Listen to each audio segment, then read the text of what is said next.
Manchester United got a brilliant win versus Tottenham Hotspur where they absolutely dominated them, and they attempted 28 shots versus Spurs, which is the most faced by any team managed by Antonio Conte in a single top-flight match, and he's managed 318 single top-flight matches, showing how much United dominated them. We saw Ten Hag ball, we saw this amazing football, but it's kind of been overshadowed by Ronaldo walking out. And in today's video, we're going to look at what Ten Hag had to say on Ronaldo walking out, how Ten Hag responded to it and dealt with Ronaldo walking out, and then we're going to get right into 5 things we learned from Manchester United 2, Tottenham Hotspur 0. Hello and welcome back to Alice Talks Football, and welcome back to a video with a smile on my face because we got the most beautiful win last night. I'm actually filming this tonight, but it will be out in the morning.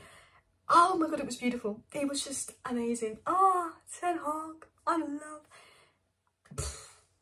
I mean, so much positivity. So I'm going to do a 5 things we learn, because I always do this when we win or we play a good game. I should do it when we lose to be consistent, but I only do it when I want to talk about games. So we're going to talk about 5 things we learned from the game, like tactics, who was good, who was bad, positives, negatives, things we can bring on from the game. But I quickly want to address the elephant in the room, Ronaldo walking out, and what Ten Hag had to say on Ronaldo walking out, and then I'm going to dive into the video. So smash that like, subscribe down below, and here is what Ten Hag said on Ronaldo walking out. He said, I don't pay attention today, we deal with that tomorrow. I want to focus on the team. It was a magnificent performance from all 11 players. I correct myself, it was a magnificent performance from the squad. Ten Hag's obviously not happy with Ronaldo walking out. He said, I don't want to focus on that today. I want to focus on the magnificent team performance. That's what Ten Hag said. That's all I think about. I'm not interested in Ronaldo walking out. That is the correct response from Ten Hag. I have to be honest, I love Ronaldo, I protected Ronaldo a lot, but him having our best team performance ever, and he walks out sulking in the 89th minute, you should be happy, you should be celebrating with them. You know, Ten Hag just doesn't care about you sulking and acting out that you didn't play. He's just had his best win ever, and you've just gone and made it about you and wanted the attention on you because they were playing so well. I don't get it from Ronaldo, I don't get it. And Ten Hag's like, I don't care, I'm not giving him attention, I want to focus on this team performance. This team win was so good, and Ten Hag couldn't respond any better, and he'll deal with Ronaldo tomorrow at Carrington, but that's the situation on Ronaldo. But let's get into the 5 things we learned section of the video. Let's get into the match. Let's not talk about the Ronaldo situation. If there's any news, I'll discuss it in my live tonight, because I will be live 6:30 tonight. But I want to talk about the boy Ten Hag, Football United, the win. Spurs, they were crap. The first thing we learned is that is Ten Hag ball. That is the style of football Ten Hag wants to implement long-term at United, attacking football where you're really using the width of the wingers, spreading out the play, creating more space by Antony drifting so wide, the counter-pressing, the pressing on the ball, the way we were passing, the way we were diving, and the way we were moving it so quickly. And Erik Ten Hag said regarding the game, he said, today you saw that we were developed, we were growing in the season and getting more productive in and out of possession. First you get organisation in and out of possession, and then you need intensity, and that's what we did today. Ten Hag said, this is the first time we dominated the opponent from beginning until the end. We are starting to play proactive football. When we lose the ball, we have the ball. I'm liking it. I'm liking what I see. And Ten Hag's absolutely right.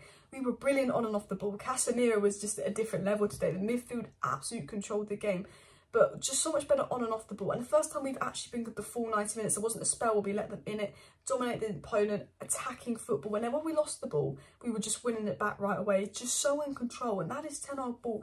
The pressing, the counter-pressing, just everything about it was Ten Hag ball. And the best thing about it was there wasn't one bad player on the pitch today. Everyone was 9, 10 out of 10s. Everyone was bloody fantastic today, and you can't criticise it. And Erik Ten Hag will be super happy with it. And I just think that is what we're going to see. And this is why I said this is the Ajax way. This is what Ten Hag will do if he gets the players in that he wants. This is how Ten Hag wants to play. We don't have the players always to do that week in, week out. You know, we can't always play that week in, week out because it's a learning process. But that is the long-term result of what he wants to do. And he coached a 5-0 win today, Ten Hag. The second thing we learned from today's game is, for the first time in a while, United had full control of midfield. I want to talk specifically about Casemiro. But Fred and Bruno and Casemiro, I'd give them all 10 out of 10s, or at least high 9s out of 10s. Those 3 were probably the 3 best players on the pitch, and Sandro Martinez. I mean, we were so, as Ten Hag said a second ago, we were so good on and off the ball. We're so good out of possession and in possession, and Casemiro was so good in out of possession. Fred and Bruno were very good in out of possession. Bruno in possession created like 9 key passes, created a big chance, got his goal. I mean, the midfield was brilliant, but the midfield actually dominated. There was balance in the midfield, and I know Fred was awful yesterday, but I said at the beginning of the watch along, I said maybe Fred should have been dropped because he was poor against Newcastle. But I said, actually, when you think about it, Fred, Casemiro is probably the most balanced midfield. They played together for Brazil, la-di-la-di-la-di-la-di-la. Today it worked. So maybe Fred was just iffy, had a poor game, wasn't matched up. You have to see the consistency with Fred, because we do see good bits of Fred. Under Ragnick, he was good. And I always say that, and I think maybe that midfield three just worked really well today. We'll obviously see versus Chelsea in future games if it just goes back to inconsistent United. And look, if we do go back to inconsistent United, I wouldn't be worried. We're at the start of a rebuild. We're not there yet. We will be inconsistent, but it's games like this which tell us what Ten Hag can do. And as the team gets used to Ten Hag, or as they gel, as Ten Hag gets his signings and we'll be more consistent, we'll become like Arsenal under Arteta. But talking of the midfield, talking of how good the midfield was, you know, Erik Ten Hag said this about Casemiro. He said, this team, this club needs a player like Casemiro. He showed in the last game what he can do for this team. And like, as Rio Ferdinand said as well, Casemiro's like the glue. Like, us with and without Casemiro is so different, because Casemiro being an out-and-out DM, where Scott McTominay did well in his games, but he's not an out-and-out DM. Casemiro being out-and-out DM just meant the defence was so protected, like out of possession he was so good, but he can also transition to play in possession, which is just so important for United and so much needed to drive forward. And like, even, you know, you look at the stats, Bruno Fernandes created 9 chances versus Spurs, the most any players created in a single Premier League game since September 2021. Every single midfielder was brilliant. You know, Fred was brilliant. Bruno creating the most chances in a while. Casemiro, that, like, it was the first time in a while where there's been real control in the midfield from United.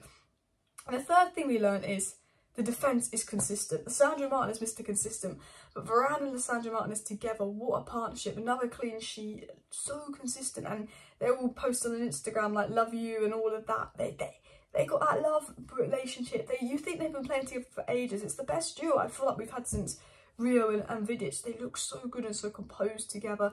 Another clean sheet, brilliant. They're consistently good. We won every game Varane's played, or like, not, we haven't lost a single game Varane has started.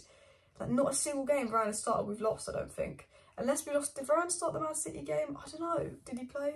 I don't know. But we basically won every game Varane started, maybe apart from one. He's a monster. He's an absolute monster, Rafael Varane. But Lisandro Martinez is consistently brilliant. That's what I love with Lisandro Martinez. He's just consistently brilliant.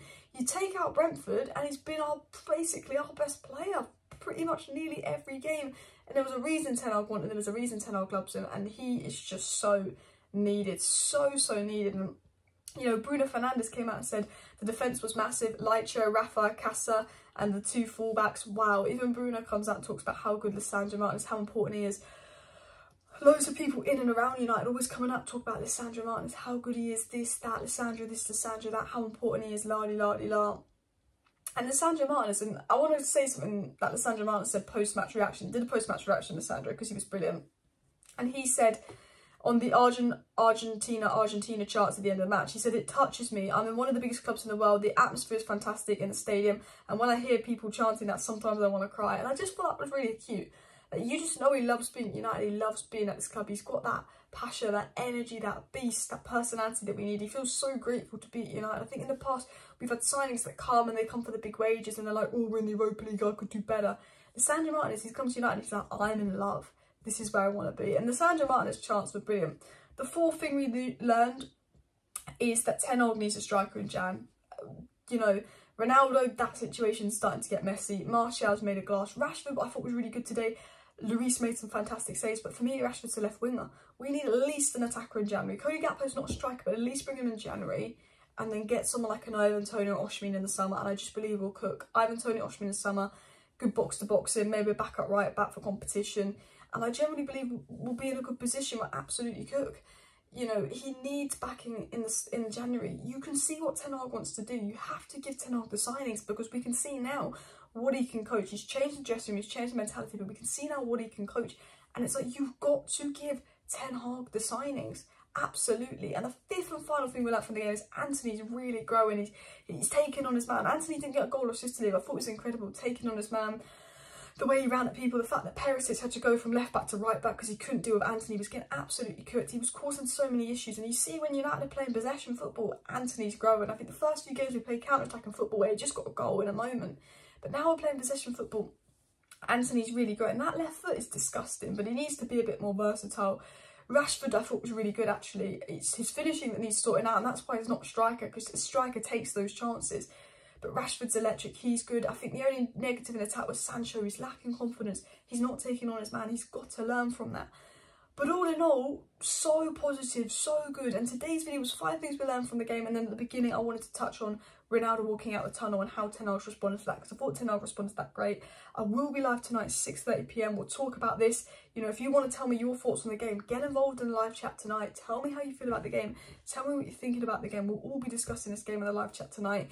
The Ronaldo situation and news or leaks that come out, just news around United, sucking up the players basically. I'm excited for tonight's live stream because I love talking about United when we're playing well. Smash a like, smash a subscribe. Thank you for watching today's video, guys. See you next time. Bye.